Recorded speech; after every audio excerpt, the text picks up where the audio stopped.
Ça m'arrive rarement, mais à l'heure qu'il est, je suis un peu gêné.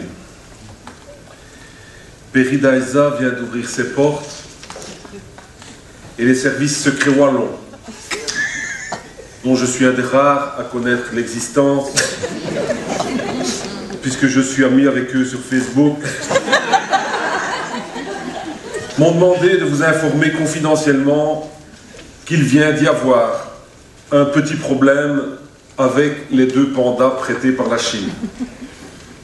En fait, il y a eu une énorme méprise botanique de leurs soigneurs. Cet homme de toute confiance, puisqu'il était jusqu'il y a quelques semaines le gardien de la Panthère des Neiges au Mont Sauvage des Hawaï, a confondu, et au lieu de leur donner du bambou pour les nourrir, il leur a donné du boulot. C'est une erreur, hélas, classique en Wallonie.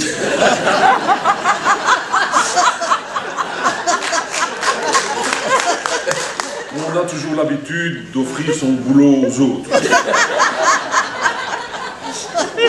Depuis lors, les 2 pandas sont malheureusement dans un coma végétarien, un peu comme Michael Schumacher, mais en plus légumes. Or, il faut rappeler que les pandas en Chine, c'est comme la sieste en Wallonie, c'est sacré. Pour éviter l'envoi de missiles sur Peridaisa de la part de la Chine à laquelle on doit restituer les pandas dans 15 ans, alors qu'ils sont déjà morts depuis 1 mois,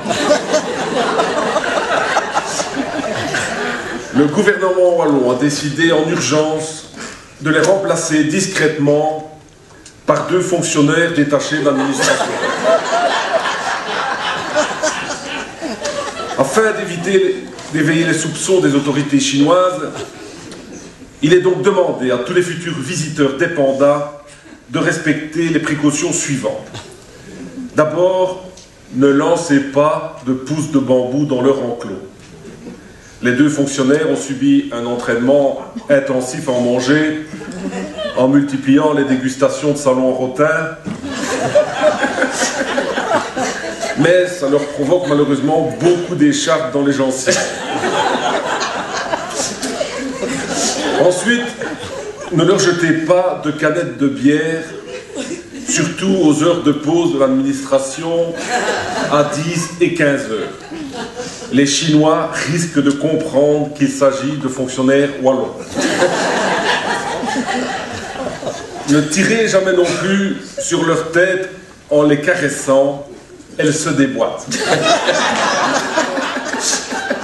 Sans leur tête en plus, il y a de fortes chances que les 2 fonctionnaires remplaçants soient démasqués.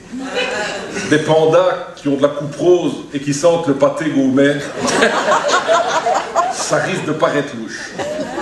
Enfin, le plus important, ne vous adressez pas à eux en les appelant par leur prénom. Jean-Yves et Geoffrey. Les Chinois vont se douter que vous les connaissez.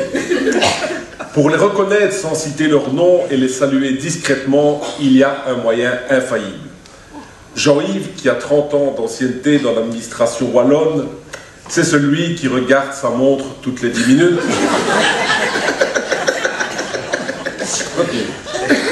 Et Geoffrey, qui vient d'entrer en service, c'est celui qui joue à Candy Crush sur son téléphone portable de 8 à 17 heures. Je vous remercie.